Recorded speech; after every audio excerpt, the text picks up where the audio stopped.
سورہ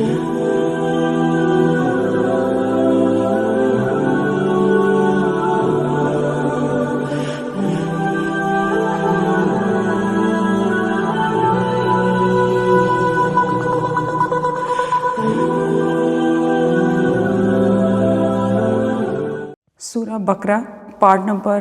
33 آیت نمبر 62 سے لے کے 66 تک۔ اعوذ باللہ من الشیطان الرجیم، بسم اللہ الرحمن الرحیم۔ لا الہ الا اللہ وحدہ لا شریک لہ، اللہ اکبر کبیرہ والحمد للہ کثیرہ، سبحان اللہ رب العالمین، لا حول ولا قوۃ الا باللہ العزیز الحکیم۔ رب ادخلنی مدخل صدق واخرجنی مخرج صدق واجعل لی من لدنک سلطانا نصیرا، رب اشرح لی صدری ویسر لی امری واحلل عقدۃ من لسانی یفقہوا قولی۔ ان الصلاۃ ونسکی ومحیای ومماتی للہ رب العالمین، یا ربی لک الحمد کما ینبغی لجلال وجہک وعظیم سلطانک، یا ایھا الذین آمنوا ان تنصروا اللہ ینصرکم ویثبت اقدامکم۔ اللہم صلی علی محمد وازواجہ وذریتہ کما صلیت علی آل ابراہیم وبارک علی محمد وازواجہ وذریتہ کما بارکت علی آل ابراہیم انک حمید مجید۔ بہت سی اور بے شمار دعاؤں کے ساتھ تمام حاضرین و سامعین کی خدمت اقدس پہ ربین اکمل بنت بلقیس غفار کا سلام پہنچے۔ السلام علیکم ورحمۃ اللہ وبرکاتہ۔ اس سے پہلے ہم نے آیت نمبر 60 اور آیت نمبر 61 میں بنی اسرائیل کی آیات خداوندی کے انکار کو بیان کیا تھا، اور جو وہ انبیاء کو قتل کیا کرتے تھے اس کا بیان تھا۔ آنے والی آیات میں بھی بنی اسرائیل کی بدعمالیوں کا ہی ذکر ہے، اور اس سے پہلے جو آیات بیان کی گئی ہیں اس میں بھی ان کی بدعمالیوں کا ہی ذکر تھا۔ جو سب سے زیادہ اللہ تعالیٰ کو بات ناپسند تھی وہ یہ تھی کہ وہ اللہ کو تو ایک مانتے تھے، لیکن وہ انبیاء کا قتل بڑی ہی دیدہ دلیری سے کیا کرتے تھے، اور جو بات بھی اللہ تعالیٰ کے بھیجے گئے انبیاء ان کے نفس ثانی خواہش کے خلاف کرتے تھے، ان کی خواہشات کے خلاف بات ہوتی تھی، وہ ان انبیاء کو بڑی ٹھٹائی سے، دلیری سے، سرکشی سے اور اللہ تعالیٰ سے بالکل نہ ڈرتے ہوئے ان کو قتل کر دیا کرتے تھے، یا جیلوں میں بھیج دیا کرتے تھے، یا ان کو ملک بدر کر دیا کرتے تھے، یا آروں سے شہید کر دیا کرتے تھے۔ اس کا کچھ ذکر پچھلی آیات سے ربط کرنے کے لیے تاکہ ان کی عادات آپ پر واضح ہو سکیں میں پیش کرنے کی سعادت حاصل کروں گی۔ آیات سے کفر کرنے کی مختلف صورتیں ہوتی ہیں، مثلا ایک یہ کہ خدا کی بھیجی ہوئی تعلیمات میں سے جو بات اپنے خیالات یا خواہشات کے خلاف پائی اس کو ماننے سے انکار کر دیا۔ دوسرے یہ کہ ایک بات کو جانتے ہوئے کہ خدا نے فرمائی ہے پوری ٹھٹائی اور سرکشی کے ساتھ اس کی خلاف ورزی کی اور حکم الہی کی کوئی پرواہ نہ کی۔ تیسرے یہ کہ ارشاد الہی کے مطلب و مفہوم کو اچھی طرح جاننے اور سمجھنے کے باوجود اپنی خواہش کے مطابق اسے بدل ڈالا۔ حضرت سلیمان علیہ السلام کے بعد جب بنی اسرائیل کی سلطنت تقسیم ہو کر دو ریاستوں یروشلم کی دولت یہودیہ اور سامریہ کی دولت اسرائیل میں بٹ گئی تو ان میں باہم لڑائیوں کا سلسلہ شروع ہوا، اور نوبت یہاں تک آئی کہ یہودیہ کی ریاست نے اپنے ہی بھائیوں کے خلاف دمشق کی ارامی سلطنت سے مدد مانگ لی۔ اس پر خدا کے حکم سے حنانی نبی نے یہودیہ کے فرمانروا آسا کو سخت تنبیہ کی، مگر آسا نے اس تنبیہ کو قبول کرنے کی بجائے خدا کے پیغمبر کو جیل بھیج دیا۔ اس کا ذکر بائبل میں تواریخ کے چیپٹر باب نمبر 12 اور آیت نمبر 7 سے لے کے 10 میں ذکر کیا گیا ہے۔ اسی طرح حضرت الیاس جسے الہ علیہ السلام نے جب بعل کی پرستش پر، بعل ایک بت تھا، یہودیوں کو ملامت کی جو بیل کی شکل کا تھا، اور ان کو از سر نو توحید کی دعوت کا سور پھونکنا شروع کیا، تو سامریہ کا اسرائیلی بادشاہ اخی اب اپنی مشرک بیوی کی خاطر ہاتھ دھو کر ان کی جان کے پیچھے پڑ گیا، حتیٰ کہ انہیں جزیرہ نما سینا کے پہاڑوں میں پناہ لینی پڑی۔ اس موقع پر جو دعا حضرت الیاس علیہ السلام نے مانگی ہے اس کے الفاظ یہ ہیں: بنی اسرائیل نے تیرے عہد کو ترک کیا، تیرے نبیوں کو تلوار سے قتل کیا اور ایک میں ہی اکیلا بچا ہوں، 100 وہ میری جان لینے کے در پہ ہیں۔ اس بات کا ذکر سلاطین باب نمبر 19 اور آیت نمبر 10 بائبل میں کیا گیا ہے۔ ایک اور نبی حضرت میکایا کو اسی اخی اب نے حق گوئی کے جرم میں جیل بھیجا اور حکم دیا کہ اس شخص کو مصیبت کی روٹی کھلانا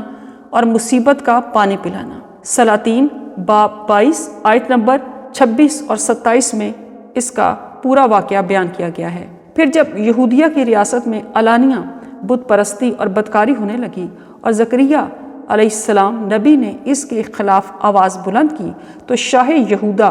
یواس کے حکم سے انہیں عین ہیکل سلیمانی میں مقدس اور قربان گاہ کے درمیان سنگسار کر دیا گیا۔ یہ بات بائبل تواریخ چیپٹر کے 24ویں حصے میں آیت نمبر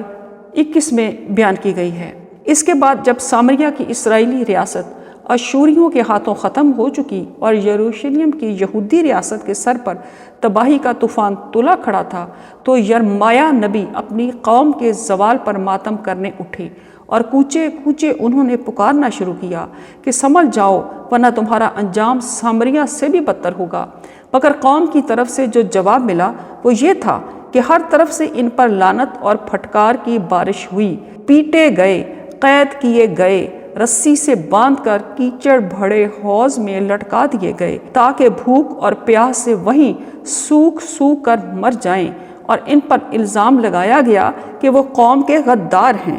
بیرونی دشمنوں سے ملے ہوئے ہیں۔ یرمایہ باب نمبر 15 آیت نمبر 10، باب 18 آیت نمبر 20 سے 23 اور باب نمبر 20 میں آیت نمبر 1 سے 18 اور باب نمبر 32 میں باب نمبر 40 تک انہی انبیاء کے قتل کے بارے میں تفصیلاً لکھا گیا ہے۔ بائبل اس کے متعلق مزید لکھتی ہے۔ ایک اور نبی حضرت آموس کے متعلق لکھا ہے کہ جب انہوں نے سامریہ کی اسرائیلی ریاست کو اس کی گمراہیوں اور بدکاریوں پر ٹوکا اور ان حرکات کے برے انجام سے خبردار کیا تو انہیں نوٹس دیا گیا کہ ملک سے نکل جاؤ اور باہر جا کر نبوت کرو۔ آموس باب نمبر 7 آیت نمبر 10 سے لے کے 13 تک اس واقعہ کو بیان کیا گیا ہے۔ اسی طرح حضرت یحییٰ جنہیں یوحنا بائبل میں بتایا گیا ہے، حضرت یحییٰ علیہ السلام نے جب ان بد اخلاقیوں کے خلاف آواز اٹھائی جو یہودیہ کے فرما رواں ہیروس کے دربار میں کھلم کھلا ہو رہی تھی تو پہلے وہ قید کیے گئے، پھر بادشاہ نے اپنی معشوقہ کی فرمائش پر قوم کے اس صالحہ ترین آدمی کا سر قلم کر کے ایک تھال میں رکھ کر اس کی نظر کر دیا۔ بائبل مرقس باب نمبر 6 آیت نمبر 17 سے لے کے 29 تک بیان کیا گیا ہے۔ آخر میں حضرت عیسیٰ علیہ السلام پر بنی اسرائیل کے علماء اور سرداران قوم کا غصہ بھڑکا کیونکہ وہ انہیں ان کے گناہوں اور ان کی ریاکاریوں پر ٹوکتے تھے اور ایمان و راستی کی تلقین کرتے تھے۔ اس قصور پر ان کے خلاف جھوٹا مقدمہ تیار کیا گیا۔ رومی عدالت سے ان کے قتل کا فیصلہ حاصل کر لیا گیا، اور جب رومی حاکم پیلاطس نے یہود سے کہا کہ آج عید کے روز میں تمہاری خاطر یسوع اور برابا ڈاکو دونوں میں سے کس کو رہا کروں، تو ان کے پورے مجمع نے بالاتفاق پکار کر کہا کہ برابا کو چھوڑ دے، یعنی ڈاکو کو چھوڑ دے، اور یسوع کو پھانسی پر لٹکا دو۔ یہ بات متی باب نمبر 27 آیت نمبر 20 سے لے کے اور 26 تک بیان کی گئی ہے۔ یہ ہے اس قوم کی داستان جرائم کا ایک نہایت شرمناک باب جس کی طرف قرآن کی اس آیت میں مختصر اشارہ کیا گیا ہے۔ اب یہ ظاہر ہے کہ جس قوم نے اپنے فساق و فجار کو سرداری و سربراہی کاری کے لیے اور اپنے صلح و ابرار کو جیل اور دار کے لیے پسند کیا ہو، اللہ تعالیٰ اس کو اپنی لعنت کے لیے پسند نہ کرتا تو آخر اور کیا کرتا۔ سلسلہ عبارت کو پیش نظر رکھنے سے بات خود بخود واضح ہو جاتی ہے کہ جہاں ایمان اور اعمال صالحہ کی تفصیلات بیان کرنا مقصود نہیں ہے کہ کن کن باتوں کو آدمی مانے اور کیا کیا اعمال کرے تو خدا کے ہاں اجر کا مستحق ہو۔ یہ چیزیں اپنے اپنے موقع پر تفصیل کے ساتھ میں آپ کو بتا دوں گی۔ یہاں تو یہودیوں کے اس زوم باطل کی تردید مقصود ہے کہ وہ صرف یہودی گروہ کو نجات کا اجارہ دار سمجھتے تھے، وہ اس خامی خیال میں مبتلا تھے کہ ان کے گروہ سے اللہ کا کوئی خاص رشتہ ہے، وہ اللہ کے بیٹے ہیں اور باقی ساری دنیا کے انسان ان کی خدمت کے لیے پیدا کیے گئے ہیں اور یہ جہنم کا ایندھن ہے سوائے ان کے جو دوسرے انسانوں سے یہ لوگ نہیں ہیں۔ لہٰذا جو ان کے گروہ سے تعلق رکھتا ہے وہ خواہ اعمال اور عقائد کے لحاظ سے کیسا ہی ہو، بہرحال نجات اس کے لیے مقدر ہے، اور باقی تمام انسان جو ان کے گروہ سے باہر ہیں وہ صرف جہنم کا ایندھن بننے کے لیے پیدا ہوئے ہیں۔ اس غلط فہمی کو دور کرنے کے لیے فرمایا جا رہا ہے کہ اللہ کے ہاں اصل چیز تمہاری یہ گروہ بندیاں نہیں ہیں، بلکہ وہاں جو کچھ اعتبار ہے وہ ایمان اور عمل صالحہ کا ہے۔ جو انسان بھی یہ چیز لے کر حاضر ہوگا وہ اپنے رب سے اپنا اجر پائے گا۔ خدا کے ہاں فیصلہ آدمی کی صفات پر ہوگا، نہ کہ تمہاری مردم شماری کے رجسٹروں پر۔ پچھلی آیت نمبر 60 اور 61 سے اگلی آیات کا ربط بتانے کے لیے میں نے کچھ تفصیل آپ کو بتائی ہے۔ اب ہم آیت نمبر 62 کی طرف چلتے ہیں۔ اس میں بھی یہودیوں کی اعمال کا ہی ذکر ہے۔ اعوذ باللہ من الشیطان الرجیم، بسم اللہ الرحمن الرحیم۔ ان الذین آمنوا والذین ہادوا والنصارى والصابئین من آمن باللہ والیوم الآخر وعمل صالحا فلہم اجرہم عند ربہم ولا خوف علیہم ولا هم یحزنون۔ وَإِذْ أَخَذْنَا مِيثَاقَكُمْ وَرَفَعْنَا فَوْقَكُمُ الطُّورَ خُذُوا مَا آتَيْنَاكُمْ بِقُوَّةٍ وَاذْكُرُوا مَا فِيهِ لَعَلَّكُمْ تَتَّقُونَ ثُمَّ تَوَلَّيْتُمْ مِنْ بَعْدِ ذَلِكَ فَلَوْلَا فَضْلُ اللَّهِ عَلَيْكُمْ وَرَحْمَتُهُ لَكُنْتُمْ مِنَ الْخَاسِرِينَ۔ یہ میں نے آیت نمبر 62 سے لے کے آیت نمبر 64 تک تلاوت کی ہے۔ اب ہم اس کا ترجمہ اور اس کی تفسیر دیکھیں گے، اس کے بعد اگلی آیات ہوں گی۔ ترجمہ ہے، بے شک جو لوگ ایمان لائے اور جو یہودی، عیسائی اور صابی یعنی بے دین ہوئے، ان میں سے جو بھی اللہ پر اور یوم آخرت پر ایمان لایا اور نیک عمل کیے تو ان کا اجر ان کے رب کے پاس ہے، نہ تو انہیں کوئی خوف ہوگا اور نہ وہ غمگین ہوں گے۔ اور جب ہم نے تم سے پختہ وعدہ لیا اور تم پر طور پہاڑ کو بلند کیا اور کہا ہم نے تمہیں جو دیا ہے اسے قوت سے پکڑ لو اور جو کچھ اس تورات میں ہے اسے یاد رکھو تاکہ تم متقی بن جاؤ، پھر اس کے بعد تم پھر گئے تو اگر تم پر اللہ کا فضل اور اس کی رحمت نہ ہوتی تو تم ضرور خسارہ پانے والوں میں سے ہو جاتے۔ ترجمے کے بعد اب میں اس کا لفظی ترجمہ آپ کو بتاؤں گی تاکہ اس کی تفسیر سننا آپ کے لیے آسان ہو جائے۔ ان الذین بلا شبہ وہ لوگ جو آمنوا ایمان لائے، والذین اور وہ لوگ جو ہادوا یہودی ہوئے، والنصارى اور نصارہ، والصابئین اور صابی، من ان میں سے جو بھی آمنا ایمان لایا، باللہ اللہ کے ساتھ، والیوم الآخری اور یوم آخرت کے ساتھ، وعملا اور عمل کیے، صالحا نیک، فلہم تو ان کے لیے، اجرہم ان کا اجر ہے، عند ربہم ان کے رب کے پاس، ولا خوف اور نہ کوئی خوف ہوگا، علیہم ان پر، ولا ہم یحزنون اور نہ وہ غمگین ہی ہوں گے۔ وَإِذْ اور جب اخذنا ہم نے لیا، میثاقکم تم سے پختہ عہد، ورفعنا اور ہم نے بلند کیا، فوقکم الطور تمہارے اوپر طور پہاڑ کو، خذوا اور کہا تم پکڑو، ما اس کو جو، آتیناکم ہم نے دیا تمہیں، بقوت واذکروا قوت کے ساتھ، اور تم یاد رکھو، ما جو کچھ فیہ اس میں لکھا ہے، لعلکم تاکہ تم، تتقون متقی بن جاؤ،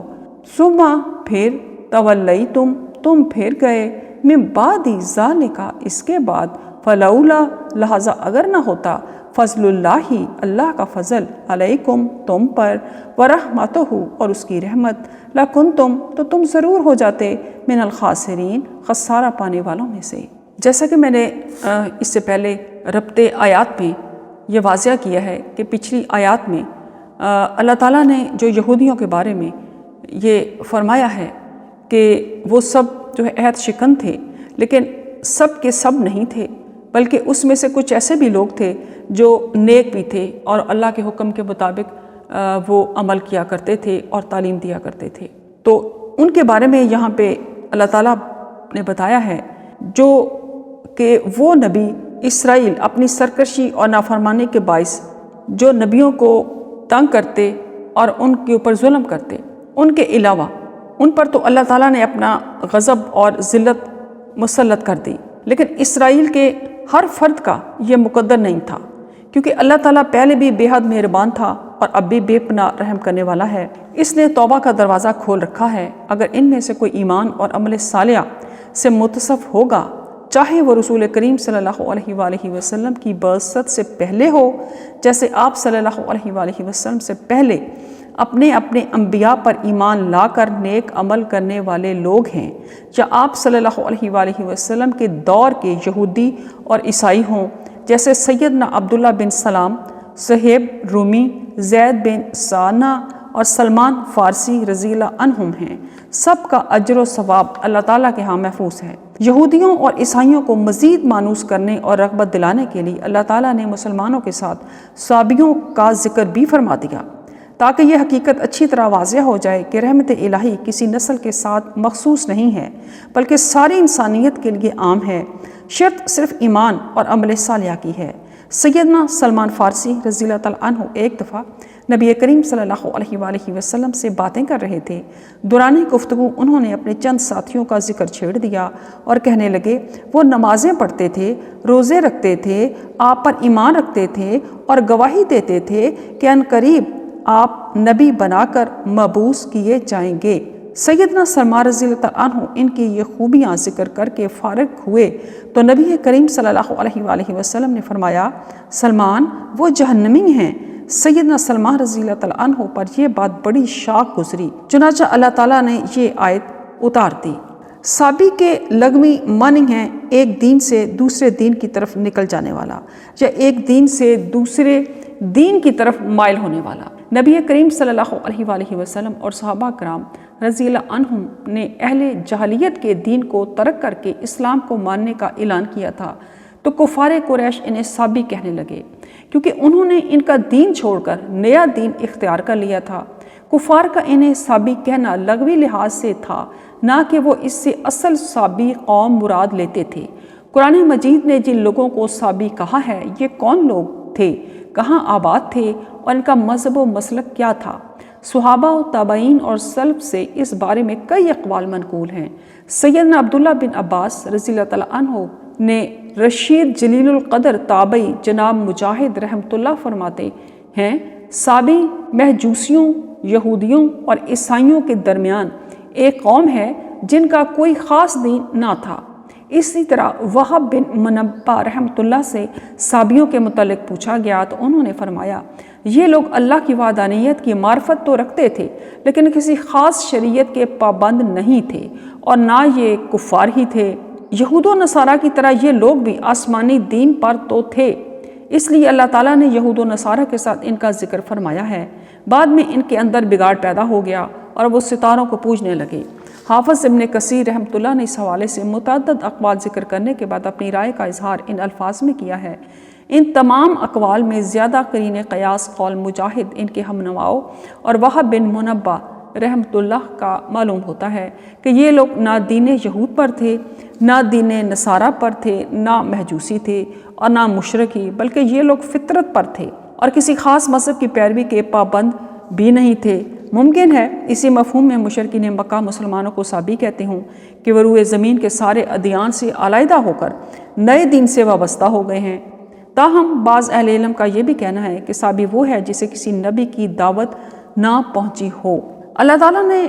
جو یہ فرمایا ہے کہ یہودی، عیسائی اور صابی اللہ تعالیٰ اور یوم آخر پر ایمان لا کر عمل صالحہ بجا لائیں تو انہیں بارگاہ الہی میں اجر و ثواب ملے گا اور وہ دنیا میں بے خوفی کی زندگی بسر کریں گے اور آخرت میں ہر طرح کے غم سے آزاد ہوں گے۔ اس سے بعض لوگوں کو غلط فہمی ہوئی ہے، انہوں نے اس سے یہ نکتہ کشید کرنے کی کوشش کی ہے کہ اب بھی اگر مذکورہ یہ جو ہم نے مذاہب بیان کیے ہیں اسلام کے علاوہ اگر ان مذاہب کے ماننے والے اپنے اپنے مذہب پر رہ کر عمل صالحہ کریں گے تو مسلمانوں کی طرح وہ بھی نجات پا جائیں گے۔ یہ بات سراسر غلط ہے۔ ارشاد الہی کا مقصود قطعاً وہ نہیں جو ان لوگوں نے سمجھا ہے کہ نجات کے لیے صرف اللہ تعالیٰ اور یوم آخرت پر ایمان ضروری ہے۔ دیگر ایمانیات کو نہ بھی مانے تو کوئی حرج نہیں۔ دیگر ایمانیات میں تمام انبیاء، تمام آسمانی کتابوں، فرشتوں اور اچھی بری تقدیر پر ایمان لانا شامل ہے۔ جو شخص ایمانیات کے ان 6 اجزاء کو تسلیم کر کے عمل صالحہ کرے گا وہ نجات کا حقدار ہوگا، اور جو ان میں سے کسی ایک جز کا بھی منکر ہوگا وہ نہ مومن ہے اور نہ روز قیامت نجات پا سکے گا۔ قرآن مجید کی کئی آیات اور بے شمار احادیث صحیحہ اس پر دلالت بھی کرتی ہیں۔ یہاں پر بھی اللہ تعالیٰ نے بقیہ 4 اجزاء کی نفی نہیں کی، بلکہ ضمناً اور اشارتاً انہیں بھی ذکر فرمایا ہے۔ وہ اس طرح کی ایمانیات کا آغاز اللہ تعالیٰ پر ایمان سے اور اختتام یوم آخرت پر ایمان سے ہوتا ہے۔ یوں اللہ تعالیٰ نے ابتدا اور انتہا کا ذکر کر کے ایمانیات کا پورا سلسلہ مراد لیا ہے۔ ویسے بھی اللہ تعالیٰ اور یوم آخرت پر ایمان اس وقت تک مکمل ہی نہیں ہوتا جب تک تمام انبیاء کرام، آسمانی کتابوں، فرشتوں اور تقدیر پر ایمان نہ لایا جائے۔ اس کا واضح طور پر حکم تورات و انجیل میں بھی موجود ہے۔ اگر اب کوئی یہودی یا عیسائی رسول کریم صلی اللہ علیہ وآلہ وسلم پر ایمان نہیں لاتا تو حقیقتاً میں اس کا تورات و انجیل پر بھی ایمان نہیں ہے، کیونکہ تورات و انجیل میں بھی آپ صلی اللہ علیہ وآلہ وسلم پر ایمان لانے کا حکم کھلے الفاظ میں موجود ہے۔ چنانچہ ایسا شخص آپ پر ایمان لائے بغیر کیسے نجات پا سکتا ہے؟ پھر اللہ تعالیٰ کا ارشاد ہے، بسم اللہ الرحمن الرحیم، وَمَن يَبْتَغِ غَيْرَ الْإِسْلَامِ دِينًا فَلَن يُقْبَلَ مِنْهُ، اور جو شخص اسلام کے علاوہ کوئی اور دین تلاش کرے تو اس سے ہرگز قبول نہیں کیا جائے گا۔ خود نبی کریم صلی اللہ علیہ وآلہ وسلم نے بھی یہ وضاحت فرما دی ہے کہ میری رسالت پر ایمان لائے بغیر کسی شخص کی نجات نہیں ہو سکتی۔ ارشاد نبی صلی اللہ علیہ وآلہ وسلم ہے، قسم ہے اس ذات کی جس کے ہاتھ میں میری جان ہے،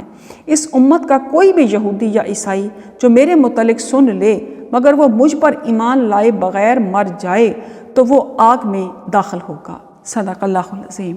صدق اللہ۔ اللہم صل علی محمد وعلی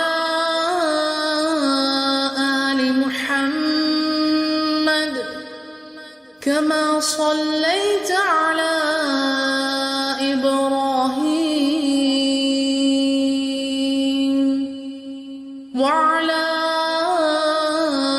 آل إبراهيم إنك حميد مجيد۔